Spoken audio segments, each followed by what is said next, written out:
Na, egy érdekes bemutatót szeretnék csinálni annak érdekében, hogy bebizonyítsam azt, hogy az autó magától működik, anélkül, hogy a gázt nyomjuk, tehát ő alapjárati tempót elő tudja állítani, és önállóan tud mozogni.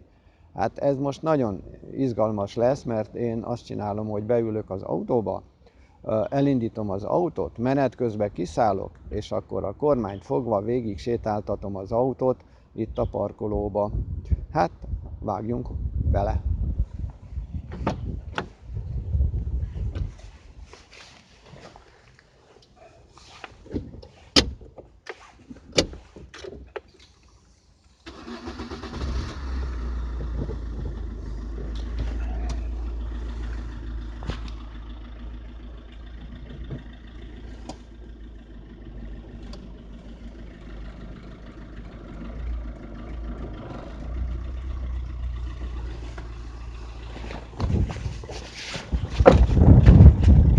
Hát egy kicsit szaladnom kell, mert az alapjárati tempó elég nagy.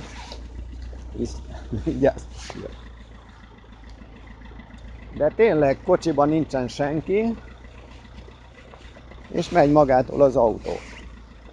Egyeseknek furcsának tűnik a dolog, de az igazság az, hogy ez a dízelautó könnyen megteszi ezt, amit most csinál, de még a benzines autó is képes rá.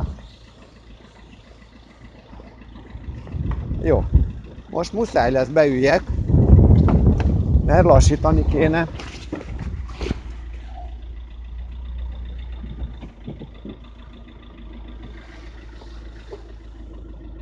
És ennyi volt a bemutató.